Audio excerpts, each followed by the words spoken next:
Welcome back to This Is Now Parenting Teens Today, the podcast for anyone who's trying to raise a teenager without losing their mind. Brought to you by the team at Children's Harbor. My name is Tiffany Dogie. I'm the president and CEO of Children's Harbor, where I spend my days with 29 teenagers in foster care and my nights FaceTiming my two grandbabies. So I have opinions and I have snacks. Yeah, I'm Eric Chafin, Chief Development Officer at Children's Harbor, and I have 3 kids of my own. And that's always entertaining in the teenage space. Mm-hmm. Yeah. Today's topic is middle school reset, what parents need to unlearn before the first bell rings. Because middle school is an entirely different planet. Academically, socially, emotionally, everything shifts. For parents, there's an entirely new playbook. So today we're going to talk about what really changes and what you need to do as a parent differently. And I am so excited about our guest. If you could, just introduce yourselves and let us know what you do and how you're actually impacting the community. Ladies first. Ladies first. My name is Rebecca Thompson. I am the Broward County School Board member for District 2, which is the majority of Pembroke Pines, Miramar, Southwest Ranches, and a tiny part of Davie and Cooper City. I'm also the mom of 3. I have a 9, a 6, and a 4-year-old. Oh my gosh. Yeah. And I'm the very first social worker on the Broward County School Board, which I think is important for this conversation we're about to have. Agreed. Nice. I don't have that much that much at home. 9, 6.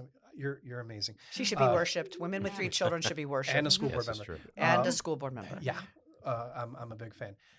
Mike Hernandez. I'm currently the vice mayor of the city of Pembroke Pines.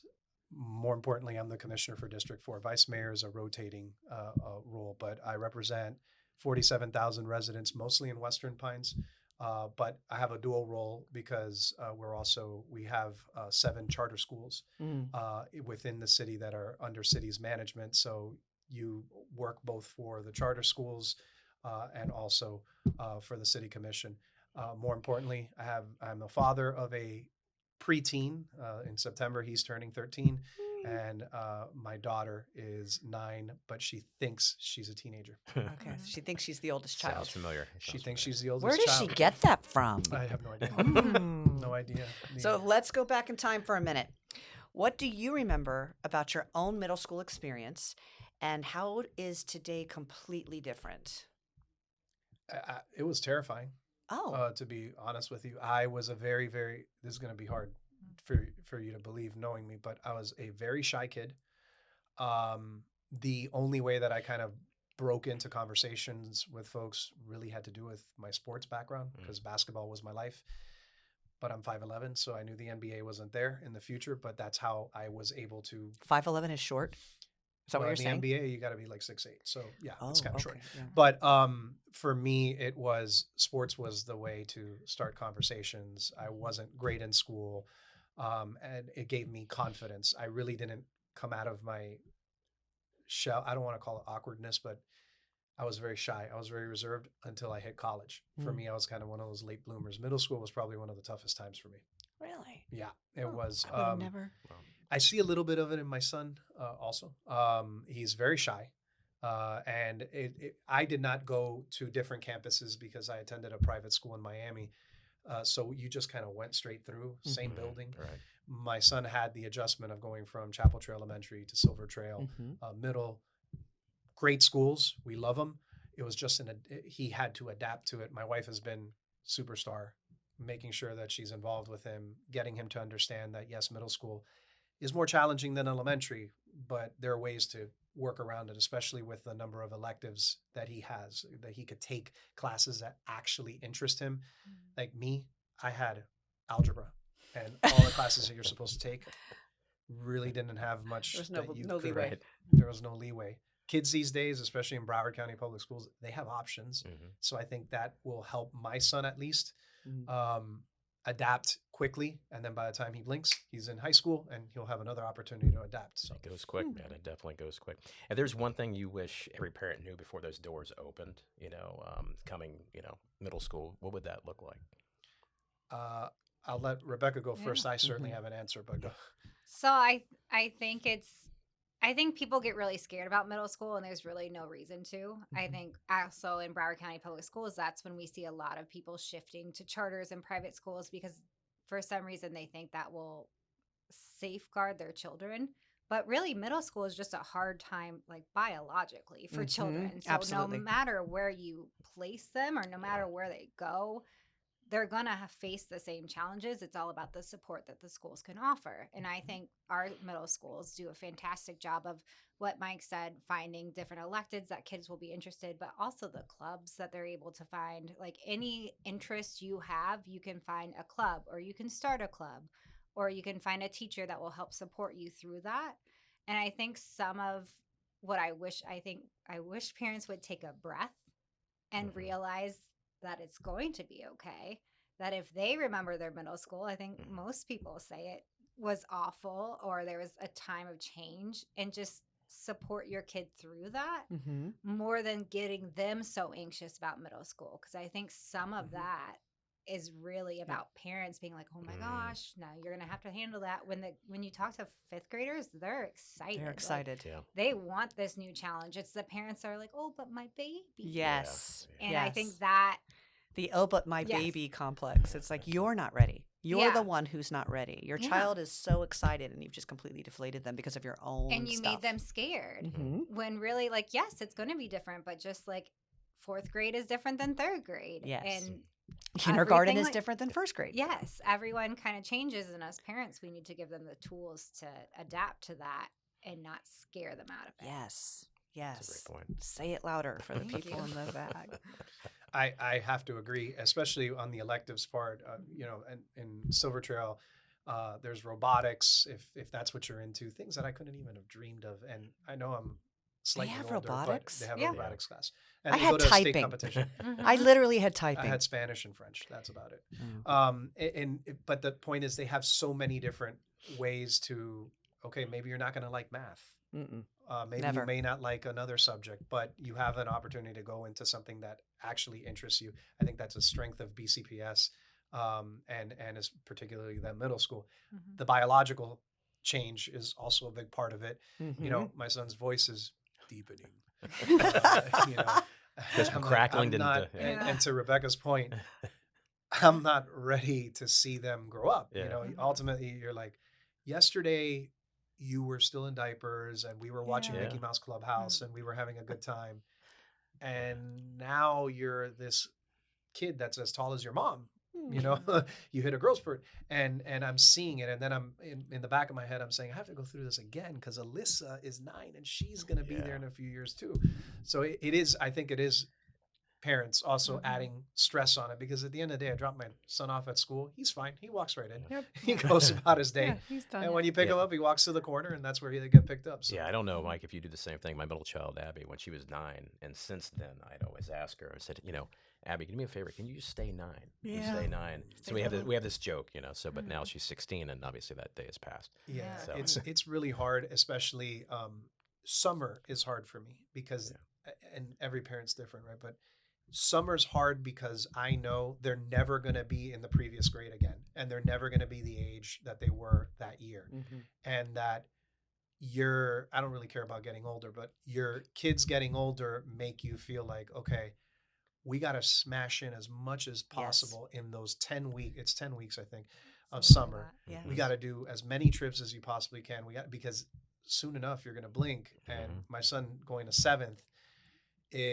I think about it. He's only 5 years away from graduation, It's crazy. you know, Yeah. and And that fifth year is a variable because they have their own stuff in that senior year. correct. They They, don't could want be to. doing college credit. They could be Yeah. doing whatever. They don't want to do the things with the family. Yeah, there were some kids last. I attended a Silver Trail Middle School awards ceremony, and there were 8th graders that received recognitions because they earned certifications, Mm. like post high school level certifications. And one of them came up because it was like the 5th time that he was receiving an award. I just said, "You are clearly smarter than I will ever be. Congratulations!" And it's just the what you're seeing there in front of you Right. is eye-opening. That kids are really resilient, Mhm. more resilient than mom and dad sometimes, but they're resilient and they're taking on these challenges. And we just have to be supportive, not necessarily tell them you got to do this right away. It's what do you like to do? I'll support you. Even if sometimes, like my son, he's into animation, for example. I didn't know that, but he figured it out and he would start telling me.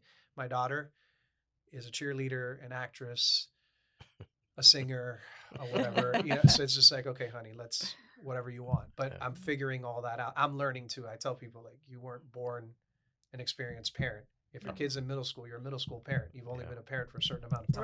Right. So you're kind of learning. Yeah. There's no book. There's no book that really helps you out in that. No, I wish there was. should be a playbook, but there is not. No. So what are some of the biggest academic shifts from elementary to middle school that catch parents off guard during this particular period. I think it's mostly they're going to have different teachers. So instead of having like one teacher or one or two, if you're in different kind of programs, they're going to have to know that their kids are going to multiple teachers. It's harder to find like that one connection to the school because there might be your science teacher might be really communicative, but your kid's math teacher doesn't, and that's just the way of life. Is a robot. Yeah, we have different personalities, and they kind of have to learn 4 to 5 new teachers' personalities than just having that Oh, homeroom. I've never considered that. This is the year where they have to mitigate different personalities in leadership. That's very interesting. Mm-hmm. That was a big struggle for my son. Yes. So, and I think and also there's a principal, but then there's APs. In some schools, you interact more with your AP, the 6th grade AP, 7th grade AP, than you do like define. It's been like 20 years. Assistant principal, vice principal. Yes. I think we call them vice principals, Okay. assistant principals. So then you're navigating that situation. But really, I feel like the kids are equipped to do this. It's really the parents having to figure out, well, what's my role now in my kids' education? Now that they're interfacing with all these different people, right? Am I still class mom? Probably not, because I don't think most middle schools have that. Right. But then you can join the PTA, and I think that's one way parents can still stay involved and kind of know what's happening. We're also giving their child an opportunity to gain independence, because that's what this time period is about. Doesn't it feel like it's all at once? I mean, I think that's part of what I hear, at least from my peers, is like we're literally throwing them into the deep end of the water. So you go from you go from one teacher with daily check-ins. I'm the class mom. I'm in charge of packing the backpack. I'm getting stickers on there. And then just like that, multiple teachers. Who am I talking to? Who's giving me a daily check-in? How do I know that they did what they were supposed to do? And there was a shift also recently in I think more or less going towards middle school and the high school type of scheduling too, which for some of the kids that was a little bit of a change too. But, but I think it was necessary to probably put that into it. Well, and it depends on school, like really what the schedule is, block scheduling or 8 periods and stuff like that. I think for the students, it's not drastic, because my son's in 3rd grade. He has 2 teachers. He switches between them all the time. I've never spoken to his other teacher because there's no need to. I think it's more about setting up at home. Like, how am I going to make sure you're doing your homework? If there's an issue at the school, who do I need to communicate with? And there's still open houses at the beginning. There's still ways to find out this information. You can reach out to the main principal, say, hey, my kid I can't get onto focus. There's also all these like technology now where you should be able to know what your kid's doing almost every single day, because you can go online and you can see what the grades are and the assignments. So whether or not they turn something in. Yeah. But I think that's kind of the parents' responsibility that I think for a long time we've handed off to the schools, to be that liaison between the parents and the parents and the teacher, when really it should be your relationship with the kid. And then if your kid needs help or your kid needs to restructure something, that's when you're like, all right, here's our options. We can go to the principal. I can give you some tools to deal with it yourself, or we can set up a meeting with a teacher. Okay, we met with a teacher. That didn't solve your solution. Okay, what are our next steps? And you start teaching your kids how to problem solve all these issues, because when they're a grown-up, they need to know these kind of things. I love the levels, because somehow we have a gap in generations where now they just go straight to the principal or the CEO's office. So you'll have a team member and they haven't talked to their peer. They haven't talked to their manager. They haven't talked to their director. They just come straight into the CEO's office. And we're kind of reinforcing that in these with our kids when they're students. Like, why are you going straight to the principal? Why are you doing that? Why are you going straight to the school board? Have you talked to the teacher? Have you talked to the assistant principal? Have you tried to resolve it at the lowest level before you've gone straight to the? No, we're not doing that. And I think there could be miscommunication between what's happening, because as a parent, you're always going to believe that your child's a precious angel that will never do anything wrong. But I think teaching and acknowledging, like, oh, so my kid said their teacher yelled at him. Like, what maybe happened? What are different perspectives? And instead of just going to this teacher and be like, my son said you screamed at him, like, blah, blah, blah, blah, this is unacceptable. Hey, my son told me about this incident. He was really upset yesterday. Can you walk me through, like, what happened? And taking that kind of approach, because you are a team. And I'm not saying we shouldn't reach out to teachers, but we have to think about it in a way that, like, how can I support you? How can I support my kid? And that kind of holistic approach, other than, like, the teacher failed my kid, they're a bad teacher. Like, that's what's happening. Yes. Problem solving is going to be a big part of it, and this kind of fears towards what the future looks like, which I think is part of it, is everything's very disruptive right now. Especially, don't get me started on artificial intelligence and how that's going to change the job market and what they're. That's a whole nother podcast, but it is interesting. But what's interesting is they're dealing with it now. Yes, I mean, they whether are. we think about it or not, Google is AI when you're typing into a search bar. They're dealing with it as it is right now. So social skills are going to be incredibly important for my son, my daughter, her kids, and everybody. And part of social skills is learning how to problem solve. So with Brian, if he's having issues, we try to encourage him, go to his teacher, go directly to her. Because I suppose he could pull that card. I'm Mike Hernandez's kid. He could, but that's He really could. I tried to explain to him that that's not the answer, right? Good for you, boom fist. Yeah, because if you have a problem, you also need to be able to solve it. If you can't solve it yourself, okay, by all means, call mom, call dad, or let us know at home. But the fact is, social skills being so important for the next generation, even though sometimes we struggle with attention issues because of electronics, because of alerts and all that, we're going to have to, some of the work that is being done today is not going to be necessarily done by a human in the future. So they have to be able to problem solve. That's a big part of it. And I think they do a pretty good job in middle school of kind of saying, hey, to what Rebecca mentioned earlier, elementary, you had one, maybe two teachers, depending upon the structure.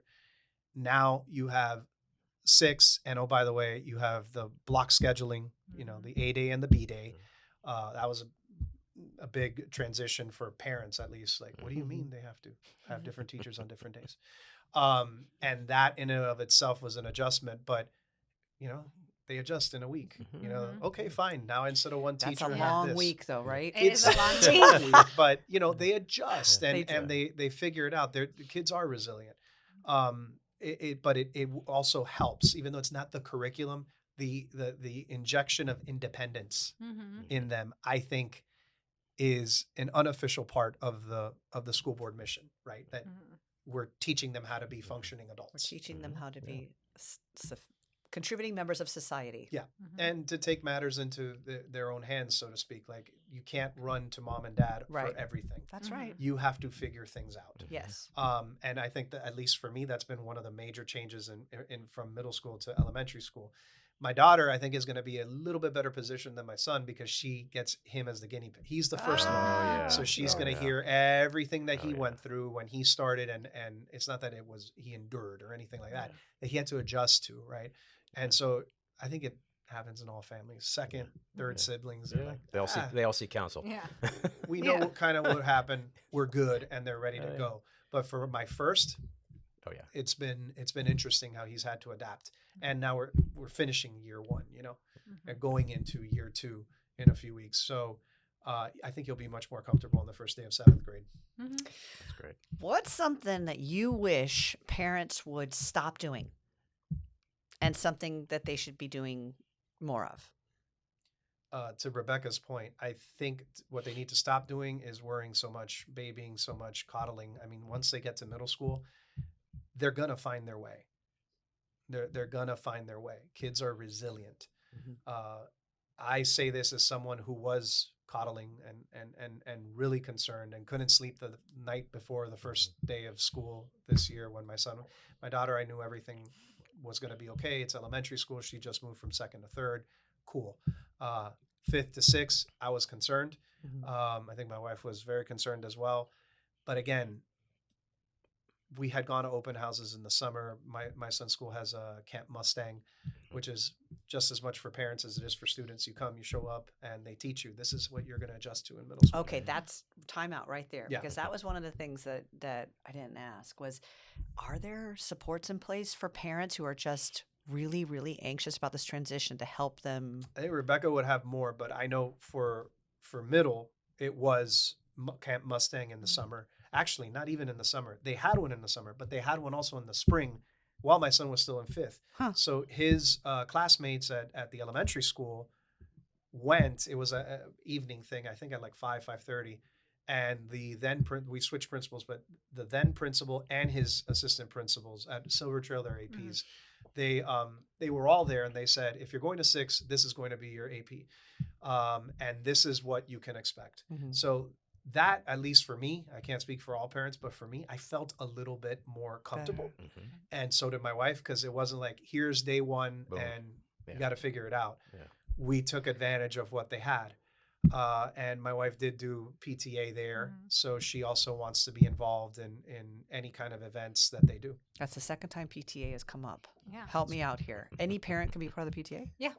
Even if you don't go, so I'm a part of a lot of my school's PTAs, and my kids don't go there. Like, Just jump in and go. you just pay Yeah. the little $10 fee, Uh-huh. and that they get to use that for activities or different events throughout the year, and then you get like a newsletter of what's going on. Okay. You can be super involved and like plan events and do all that, like Chris, Mike's wife, or you can just give them the money, which is my style of PTAing. I just don't have that much time, Yeah. but like, so yeah, I think it's a way. And if you have an issue, you're in a group chat and you're like, hey, this teacher did this. Oh, that's just how that teacher is at the start of the year. They like warm up or something like that.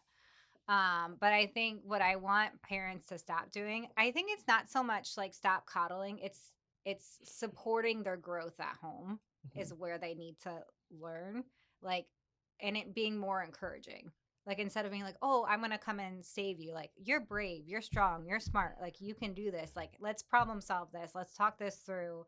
What are you going to do if this kid like doesn't want to sit by you at lunch?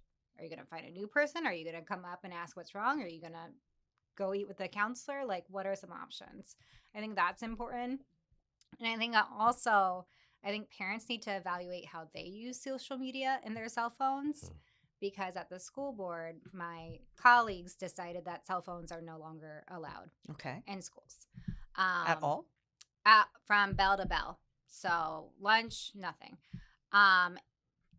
I don't agree with that necessarily, and I won't get into that there, but like, we need to be teaching kids safe and responsible phone usage and how to interact on social media. And if you as a mom or a dad are like tearing people down on your Facebook page, then your kids have access to your page and they're like, oh, well, mom said this woman is an awful person, so I can do the same thing.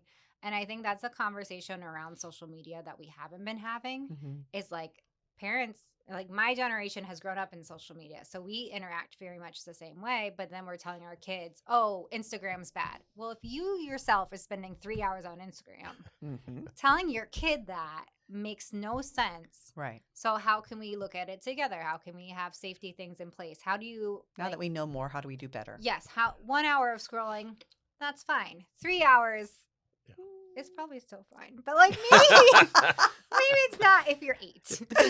Depends if it's Saturday. Maybe Yeah, just depends say, on, like, what day it weekdays, is. maybe throttle it back a little bit. But like, I think a lot, and with like AI, social media, like, these things aren't going away. No. And as parents, if we just kind of like huddle together and wish it would, that's not going to do anything. So really thinking of smart ways to incorporate social media and all these technologies. That's a big part of it. It's not going to go away. Right. And I think most importantly, if you are responsible about how you use it and you model the behavior, that's something I've learned because I've read a lot of these parenting books or any articles that I can find on it, or my wife sends them to me on Instagram. On Instagram. Ironic. She does do that. Where the best information is on Instagram. She'll send it True. to me. You do have to model the behavior and responsible use. We do monitor. My son doesn't do social media yet, but my daughter does. She has an account. We monitor it. We make sure that we know what's going on there. But it's not going away. There's going to need to be a responsible use. I mean, there are folks that use social media to earn a living, Right. run businesses off of it. So there has to be a balance, like anything else in life. I think parents, that's going to be the next challenge because it's a national movement on either the banning or the limited use of cell phones. But it's kind of a juxtaposition. On the one end, they're on a computer Right. using Canvas and all of these other technological tools that you will need to be successful. But don't bring a cell phone. You know what I mean? So we have to model the behavior and understand the responsible use. I'm very satisfied as a parent of 2 children in Broward County Public Schools of how it is that they are teaching our kids. I just think the policy is going to be evolving. Every policy evolves, especially nowadays. I think technology is obsolete in 18 months, they say. I think we're going to continue having to look, well, not we, the Broward County School Board. We follow, in the Pembroke Pines charter system, we basically follow the policies of the Broward County Public Schools. So I'm always watching their meetings and trying to figure out what are best practices and what we can do in ours. So that's a great segue because there are some things that you can't resolve at the lowest level.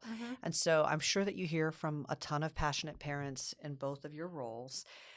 What or how can parents bring concerns to someone in leadership that's actually sparks change? Because, we don't always bring the way that you present often influences the way that it's received. And so what is the most powerful way that a parent can come to leadership and effectuate change? So I think understanding the different levels is probably helpful, but at least for the school board, like if someone in District 2 or honestly anywhere brought a concern to me, like I handle it, I try to give them an answer. However, like the school board that establishes policy, we don't do operations. It's state statute. And that's really confusing. I see your face. You're like, what does that mean? So, for example, the issue that I'm dealing with right now is principal reassessments. People love their principals. They get real mad. I felt very passionately about this, and I didn't call anybody. Oh, you can. I cried this morning, to be honest. But because I have very passionate people talking to me. And I have a petition, though. You can petition all you want. You got to talk to the superintendent. Okay. So that's how it is. So we set up policy. So we'll do cell phone policy. We our sex education policy is through the board in a lot of ways. But we can't change principles. We vote on it, but that's more of a formality because we can only say no if there's something like a deep issue, like a moral, illegal, or something like that. It has to be for cause. So I think approaching us by email, by phone calls, is saying there's an issue, and then let's work together to figure out the best way to solve it. Is it by asking staff a question? Is it by a lot of things I do as education? So like I just did there. It's also, so the school board is losing an incredible amount of funding, and it's because the state does not fund education, period. Not public education, not charter schools, not child welfare, not really anything that you would think for a state that says they love their children, but different topic. So I think educating parents that way, like, okay, I'm also passionate about this. I also think we need to expand early childhood education.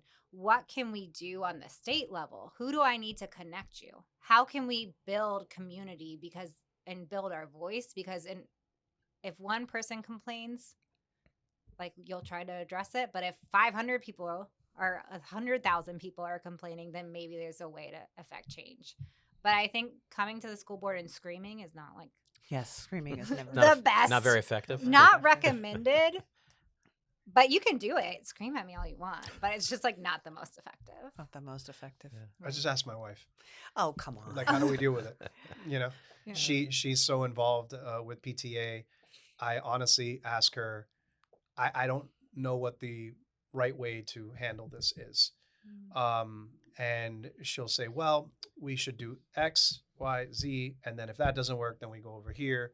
But I rely a lot on her because she wanted to be very involved in our kids' schools. It's themselves, like in the PTA. She's been in the PTA since my son first started school. So that's, 8 years, 9 years, whatever it is now, from kinder all the way through, and stayed involved with my daughter. So the fact is, you know what you don't know. I don't know the process as well as she does. So I say, Chris, tell me what to do, or maybe you handle it, and then I come in if you're starting to get frustrated. The whole goal is always, let's help our children. And if none of that works, I call Rebecca. Yeah. Okay. He does. There you go. But I also, just real quick, I think being involved in PTA, or we have advisory boards at the school board, like it's more than just, it's knowing the process and being involved in your school community. That's how you're going to figure out how to impact change. Thank you. Thank you. Thank you to both. We had a lot of other questions that we couldn't fit in to the episode. So what we're going to do is we're going to slip them into the episode notes, and then we're going to ask both Mike and Rebecca to respond to whatever has come in, because we don't have 3 hours to address all of your middle school concerns. But Eric, take us Awesome. home. Well, thank you guys. Really appreciate you guys being our guests today and really informing us of so many good things about middle school. It's really going to help the parents out there to really navigate. So thank you guys so much. If you're looking, if you're just need some more, we have a free download for you in our episode notes. The 10 things that you need to stop doing or start doing this year for your child's first year in middle school. Go to the episode notes. It's a free download. And while you're there, please hit subscribe, because it really helps us create more content like this. Thanks for joining us today, and we'll see you next time on This Is Now, Parenting Teens Today.